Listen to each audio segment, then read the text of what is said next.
Volvemos para contarles respecto al próximo tema que vamos a abordar en nuestro programa, porque el presidente Sebastián Piñera anunció el plan de subsidio al empleo. Queremos conocer los detalles de lo que abarca este plan y también queremos resolver algunas otras dudas respecto a materia laboral, y por lo mismo vamos a tomar contacto junto a nuestro abogado laboralista y director de soyhonorario.cl, Giorgio Marino, que regresa aquí a nuestro programa en una nueva semana. Giorgio, bienvenido nuevamente. Hola Vicky, qué gusto, ¿cómo estás? Lo mismo digo, muy bien, ¿y tú cómo has estado? Bien, también aquí, como te decía, luchando por la verdad y la justicia. Interminable esa lucha, entonces debe ser ahí complicada. Y por lo mismo, ¿te parece si es que comenzamos resolviendo algunas dudas respecto a materia laboral y justamente lo que estábamos anunciando al inicio? Este plan de subsidio al empleo que anunció el presidente Sebastián Piñera. Tenemos declaraciones y al regreso vamos a comentar lo que esto aborda. Este subsidio para la creación de nuevos trabajos alcanzará hasta el 50% de la remuneración de los trabajadores contratados y hasta 250.000 pesos mensuales. Sabemos que las mujeres han sido especialmente golpeadas por esta crisis y por eso este subsidio a la contratación va a ser mayor cuando la persona contratada sea una mujer y se va a incrementar hasta un 60% de la remuneración y hasta 270.000 pesos mensuales. Ahí tenemos parte del anuncio del presidente entregando algunas cifras. De hecho, ya se habla de que se van a estar invirtiendo $2.000 millones en el pago de subsidios a empresas que sumen nuevos trabajadores a su planilla. El mismo gobierno también ha señalado que se trata de, o más que se trata en realidad, que ya a la fecha hay 900 empleadores que ya han reinscrito a sus trabajadores, y por lo mismo quería preguntarte en términos generales, ¿en qué consiste una iniciativa como esta? Porque da la sensación de que más que un subsidio a los trabajadores, termina siendo el empleador en este caso. ¿O no es así? Bueno, es una forma de plantearlo, por cierto. De hecho, el subsidio es un monto de dinero que recibe la empresa, no el trabajador. Claro. Ahora, lo recibe en la medida que hace contrataciones nuevas o retorna a los trabajadores que se encontraban con afectos a la Ley de Protección al Empleo y se encontraban con su empleo suspendido. Es por lo tanto una medida de recuperación, como dice el mismo decreto que crea el subsidio, para el regreso de los trabajadores y para promover la contratación de personas en el empleo. Pero es verdad lo que tú dices, efectivamente quien recibe el subsidio es la empresa. Y desde la perspectiva del trabajador, ¿lo favorece o no de forma directa? Bueno, al trabajador yo diría que los trabajadores, yo no sé si decir el trabajador en particular, los trabajadores en particular van a recibir un beneficio en cuanto va a ser más fácil contratar, y esto que nosotros veíamos como un gran problema, que era el hecho de que los trabajadores sujetos a la Ley de Protección al Empleo iban a quedar probablemente sin trabajo a la vuelta o al término del estado de catástrofe. Probablemente tienda a mejorar. Esto es efectivo, digamos. Yo creo que esta es una medida que va a tener impacto en el empleo indudablemente. El gobierno piensa que hablamos de 1 millón de personas, tal vez no sea tanto como eso, pero sin duda va a ayudar a los trabajadores. Eso, a los trabajadores. Te lo pregunto también porque en este mismo anuncio, y ahí tenemos un titular ahí para respaldar, se dice que se va a pagar hasta el 60% del sueldo para los nuevos trabajadores. Yo ahí quería preguntarte si es que están bien estas iniciativas en materia laboral o si faltan más iniciativas para ir mejorando justamente las condiciones laborales que existan actualmente y que se han visto perjudicadas producto de esta pandemia. Mira, siempre faltan medidas, sobre todo en la situación en la que nos encontramos, por cierto, siempre faltan. Pero yo pienso que esto es un paso adelante. Los subsidios tienen montos variables porque este subsidio tiene dos líneas, de hecho, asimismo está expresado en el decreto, la línea regresa y la línea contrata. Son dos líneas distintas. La línea regresa supone la reincorporación de los trabajadores que se encontraban, como te digo, en la situación de tener sus contratos suspendidos por la Ley de Protección al Empleo. La línea contrata tiende a beneficiar a las empresas que contratan nuevos trabajadores y los beneficios son distintos. En el caso de la línea regresa, el subsidio es de 160.000 pesos por cada trabajador con un límite máximo de 6 meses. ¿Ya? Y la línea contrata tiene un monto que es variable y que es mejor o mayor para las mujeres, los hombres de entre 18 y 23 años y las personas con discapacidad. Para esas personas el subsidio tiene una cierta diferencia. Para sueldos que son de hasta 450.000 pesos, el subsidio alcanza el 60% de la remuneración bruta. Ya, perfecto. Y para las personas que tienen ingresos mayores a 450.000 pesos, pero inferiores a 960.000 pesos, el subsidio es igual a 270.000 pesos. El monto máximo, entonces, en este caso, es de 270.000 pesos. Y en el caso de los hombres mayores de 24 años, si sus rentas son menores a 500.000 pesos, el subsidio es del 50%, o sea, 250.000 pesos como tope máximo. Y en el caso de los sueldos superiores a 500.000 pesos, inferiores a 961.500 pesos, me parece es el tope, el subsidio es equivalente a 250.000 pesos. Es decir, hay una diferencia de 20.000 pesos en el tope máximo del subsidio y de 10%, dependiendo de si se trata de hombres mayores de 24 o mujeres y hombres jóvenes, es decir, entre 18 y 24 y personas con discapacidad. Oye, y ahí quería preguntarte, la pregunta incómoda o desagradable, quizá un poco también producto de algunas situaciones que nos ocurrieron en el pasado, pero ¿hay alguna letra chica donde tengamos que tener ojo? ¿Nos están pasando quizá algún gol de alguna manera con esto? Hay harta letra chica. ¿Sí? Yo creo que hay harta letra chica en cuanto a los requisitos que deben cumplirse, pero en esta oportunidad, fíjate que me parece que la letra chica es un poco más visible, por lo menos, se ve menos chica, porque son requisitos relativamente razonables para el otorgamiento del beneficio.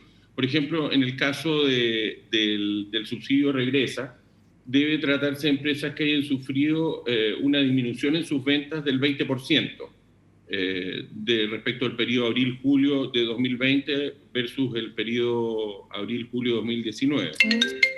Perdón. Y no sonó el teléfono, perdón. No hay problema.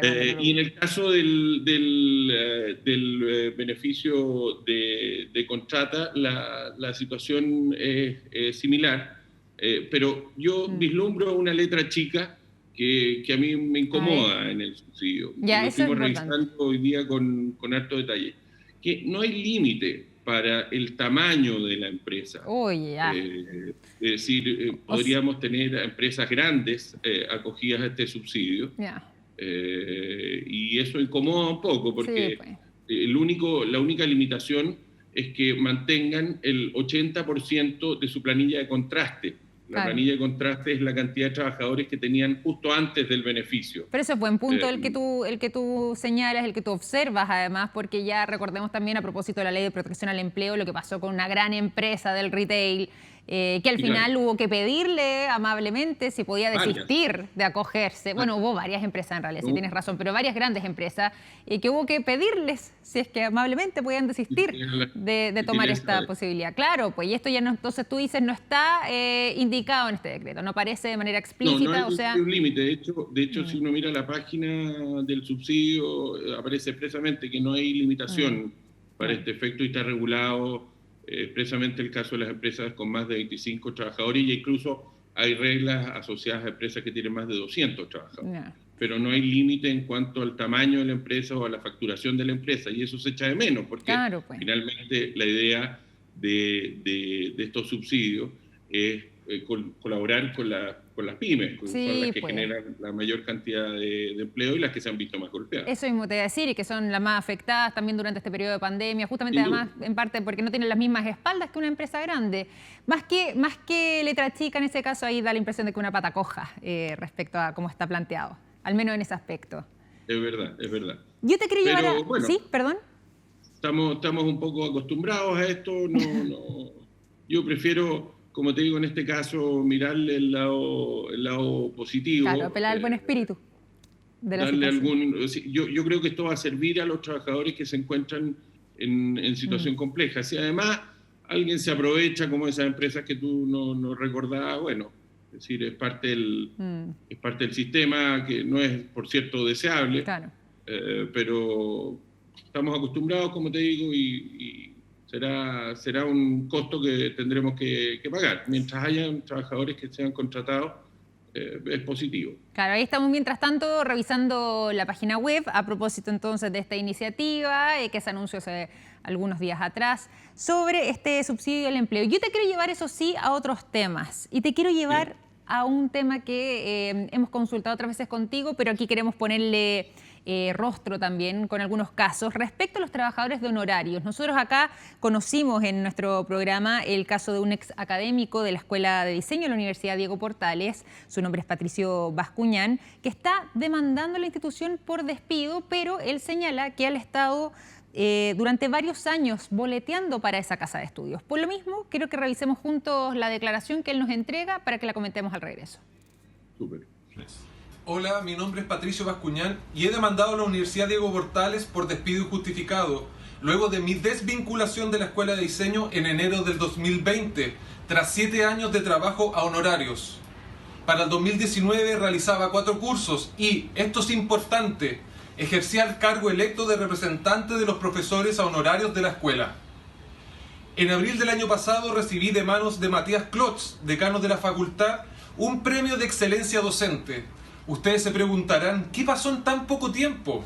Sucede que en mayo del 2019, la profesora Consuelo Guzmán visibiliza formalmente ante el decano y Casa Central un abuso de poder por parte del secretario académico Juan Palazuelos. La respuesta a su denuncia fue que, al ser trabajadora a honorarios, no existía una relación laboral y por ende tampoco podía existir un abuso de poder. Al poco tiempo, el mismísimo señor Palazuelos es denunciado por acoso sexual por una ex estudiante, denuncia que es desestimada pese a las evidencias por supuesta prescripción. Esto provoca que las estudiantes decidan tomarse la facultad en forma de protesta. Se trataba de un tercer caso de denuncia de acoso sexual dentro de la facultad en menos de 2 años. En aquel momento redacto una carta que firman 48 docentes donde se expone, entre otras cosas, el apoyo a las demandas de las estudiantes y se exige un espacio libre de acoso y violencia. Cuento corto, el director de la carrera me pregunta por mi arrepentimiento. Se lo niego. En enero me confirman que no tengo más cursos. Hoy somos 5 personas de la facultad demandando a la institución. Ahí teníamos entonces el testimonio de Patricio Bascuñán. Él señala también en su relato que él estuvo impartiendo clases en esta casa de estudio, en la Universidad de Diego Portales, durante 7 años, todo ese tiempo además también como honorarios. Y por lo mismo quería preguntarte respecto a esta desvinculación, ¿en qué consiste la demanda que plantea Patricio? Yo sé que tú conoces el detalle de eso. ¿Y en qué está también actualmente esa demanda? Mira, lo que ocurre con Patricio, nosotros llevamos varios de esos casos en la Universidad de Diego Portales y en otras universidades. Es un poco el reflejo de lo que conversábamos la semana pasada, este mecanismo que de alguna manera se ha instalado, y en el caso de los profesores es muy frecuente, ¿sí? De contratar bajo esta figura subrepticia de la contratación honorario y hacer pasar un contrato de trabajo, como es a todas luces el que tiene Patricio, por una prestación de servicios honorarios. Patricio tenía horarios, tenía un profesor o un equipo que supervigilaba su trabajo, debía reportar de su trabajo, estaba completamente afecto a todos los índices de subordinación y dependencia que uno espera ver naturalmente en un contrato de trabajo.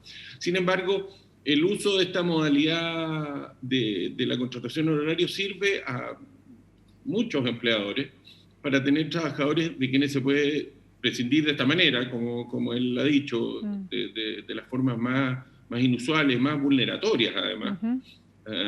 Porque como aparentemente son prestadores de servicio, entonces tú puedes terminar el contrato sin haberle pagado nunca un peso de cotizaciones previsionales, sin darle aviso, sin pagarle su indemnización por años de servicio, sin expresar una causal.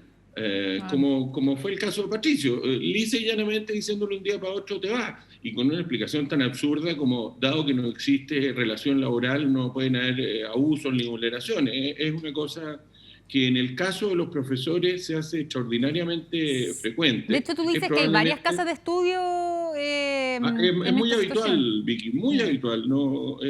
Uno se sorprende que instituciones que están dedicadas a impartir educación tengan esta práctica tan arraigada. Si tú miras, yo creo que prácticamente no hay ninguna casa de estudio que no tenga un porcentaje importante de sus profesores contratados honorarios. Y esto incide en varias cosas, además. No solo las que ya te he dicho, no tienen vacaciones, no se las pagan. Eso mismo te iba a preguntar, ¿qué pasaba ahí? Las vacaciones entonces no se les remuneran, no se las pagan. Los recontratan, o sea, tiene muchos ahorros, es muy conveniente para la institución. Ahora, afortunadamente la Corte Suprema ha sido muy consistente y drástica con este tipo de práctica. Y los profesores tienen una muy buena opción de acreditar la laboralidad de su relación por oposición a este supuesto vínculo civil que sería esta prestación de servicio honorario. Es muy lamentable, como lo es en el Estado, que en instituciones dedicadas a la educación pasan estas cosas. Sí, pues. Y por lo mismo, ¿qué es lo que se espera como resultado? ¿Cuáles son los plazos además habitualmente que se barajan o que se manejan en un caso como este? Alguien que quizás, si bien no ha hecho clase, pero puede estar viviendo una situación parecida, ¿cuánto se extiende un juicio como este para alguien que no esté escuchando? Depende un poco de varias cosas. Desde luego de la jurisdicción donde se lleva adelante el juicio. Santiago está por la recarga de sus tribunales un poco más lento en la primera instancia. Regiones es un poco más ágil. Y luego vienen siempre los recursos de nulidad y unificación. Y esto ha hecho, y es una cosa en la que es importante el ojo que tú pones, porque hay que acordarse que la reforma laboral,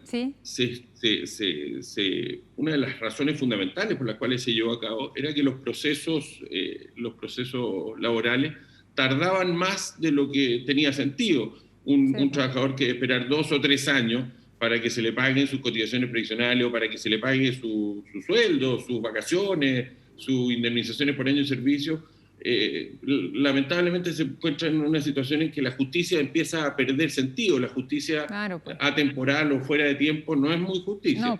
Lamentablemente hoy día, por la recarga de los tribunales del trabajo, nos encontramos en una situación relativamente similar. Hoy día un juicio completo puede durar, con recursos de nulidad y unificación, puede durar 2 años y medio tranquilamente. O sea, son periodos largos dentro de todo, como dices tú, extendido.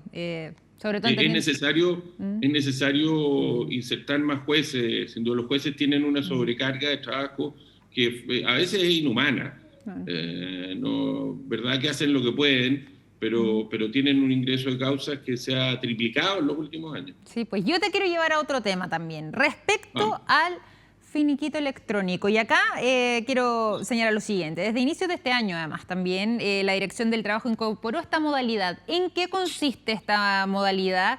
Y mira, eso en términos generales, porque yo después te quiero preguntar respecto a la reserva de derechos que está incluida. Pero primero, ¿qué es el finiquito electrónico? ¿Cómo opera? Mira, el finiquito electrónico es una modalidad que se implementó ahora justamente a propósito de la pandemia, con el fin de evitar la concurrencia, la necesaria concurrencia que había que tener en un trabajador o en una relación laboral entre trabajador y empleador a la notaría para poder ir o ante la inspección del trabajo. Eran siempre trámites presenciales y por lo tanto esto generaba naturalmente un riesgo sanitario. Con ese objetivo se estableció esta modalidad electrónica que se realiza con firma electrónica avanzada o con clave única. Pero al establecer esta modalidad dejaron un hoyito que no es un hoyito, es un hoyazo gigante. Que el tema de la reserva de derechos. Con eso que tú mencionabas, la reserva de derechos. Y que lo hemos visto acá en nuestro programa. Aclaremos nuevamente para refrescar la memoria a quienes no han visto quizás esos capítulos anteriores. ¿Qué era la reserva de derechos y por qué tan importante a la hora de firmar un finiquito? En este caso, como recuerdo para el trabajador. Por cierto. Lo que pasa es que cuando en un finiquito un trabajador tiene alguna discrepancia con alguna de las partidas o la causal o los años de servicio o cualquier otra diferencia que tenga con la propuesta que le hace el empleador respecto al finiquito, puede efectivamente hacer la reserva de derechos respectiva al final del finiquito para dejar a salva la posibilidad de reclamar sobre esa diferencia que tenga. Yo creo que esto debiera estar obligatoriamente establecido en los finiquitos. Es decir, los trabajadores debieran siempre saber que tienen este derecho a salvo. Porque el finiquito y la propuesta del empleador obliga al empleador, pero no necesariamente al trabajador, porque si el finiquito viene escrito, viene prescrito con incumplimiento grave de las obligaciones del contrato de trabajo, pero yo creo que no he incumplido el contrato de trabajo, tengo derecho a que ese finiquito y las prestaciones que allí se contienen, las que el empleador me ofrece, aceptarlas y recibirlas. Sin embargo, guardarme la posibilidad de discutir de esto que yo no estoy de acuerdo en un proceso posterior. Pero si eso no se hace, el empleador queda liberado de toda obligación con el finiquito. Pues bien, esto que debiera ser una obligación en todo finiquito que se firmara, en la propuesta electrónica que aparece en la Dirección del Trabajo no es posible. No, claro. El trabajador, de hecho, viene una cláusula que dice que el trabajador solo puede aceptar o rechazar completamente el finiquito. Y por lo tanto, en muchas oportunidades lo que ocurre es que el trabajador, por la urgencia, justamente recuerda que esta modalidad se creó en medio de la pandemia. Sí, pues. Entonces, por la urgencia de recibir la prestación, la que aparece indisputada en el finiquito, acepta obligadamente el finiquito que se le propone en esta modalidad y no tiene la opción, no existe el campo en el finiquito que estaba propuesto para poder hacer esta reserva. Y debiera ser indispensable. Totalmente, o sea, llama mucho la atención que las autoridades laborales se salten estos detalles. No es un detalle. Es que quizás hace cuánto no han firmado un finiquito, quizás quienes están detrás de esa operación. Pasa mucho, o sea, esto en las notarías además pasa muchas veces que los grandes consumidores de servicios notariales le piden a sus notarías o a las personas que están ahí, bueno, presione un poco usted la firma. Claro, pues. Porque si el trabajador no está de acuerdo, ocurre que no quiere firmar. Entonces, nadie le dice al trabajador, mire, usted si no está de acuerdo con algo, haga la reserva. Mira, para finalizar... Usted tiene que firmar aquí. Para ir finalizando, porque tenemos que ir cerrando, nos quedan algunos minutitos nomás de programa, quería preguntarte dos cosas. La primera, tu recomendación entonces en un caso como este sería... igual, de todas formas, ir presencialmente a la notaría para poder hacer el tema de la reserva de derechos. Eso como pregunta número uno. Y la segunda, ¿se puede entonces regularizar esta situación? Es decir, ¿todavía hay posibilidades de cambiar esta modalidad del finiquito electrónico para incorporar el tema de la reserva de derechos? Bueno, sería sumamente simple. Bastaría, o sea, se puede hacer. Bastaría agregar el campo. Hay un tema de voluntad, entonces. No hay ninguna... prefiero pensar que es un tema de error. Pensar que las autoridades que están destinadas a proteger a los trabajadores deliberadamente hacen esto, me cuesta un poco, pero de poder resolverse, se puede resolver. Y la recomendación, naturalmente, tiene que ver un poco con los intereses del trabajador. Pero en general, yo creo que los trabajadores deben defenderse, tienen derecho a defenderse, tienen herramientas para defenderse, tienen medios con que defenderse y por lo tanto, si no están de acuerdo con un finiquito que está planteado en esta modalidad electrónica, simplemente no firmar. Perfecto. Mira, estamos revisando acá directamente la página también de la Dirección del Trabajo que se hace la pregunta, ¿puede el trabajador efectuar reserva de derechos en el finiquito laboral electrónico? Y ahí queda de manifiesto inmediatamente la respuesta. El trabajador no puede efectuar reserva de derechos en el finiquito, laboral electrónico. Es más, esa es la primera frase con la que responde esta pregunta y vuelvo a insistir, la Dirección del Trabajo. Ya parece que no es un error, esto tiende a dar un poco la impresión de que es lo que tú dices, que hay una voluntad al respecto. Claro, pues. ¿Cómo se van a equivocar en esto? Claro. No hay cómo equivocarse en esto. No, pero completamente. Bueno, vamos a dejarlo hasta ahí nomás y después vamos a andar en eso, a ver si es que nos escuchan y también quizás se hace esa modificación. Ojalá en ese sentido para la otra semana tengamos noticias más luminosas. Así que desde ya extiendo nuevamente esa invitación, Giorgio Marino, para que nos reencontremos la otra semana resolviendo también dudas en materia laboral. Un gusto. Lo mismo. Chao. Pues. Un abrazo grande. Y este abrazo grande también se lo extendemos a todos ustedes, agradeciéndoles por habernos acompañado en este capítulo de Cadena Nacional y recordándoles que mañana estaremos en este mismo horario a través de la pantalla de Vía X. Que estén muy bien, cuídense mucho. Chao, chao.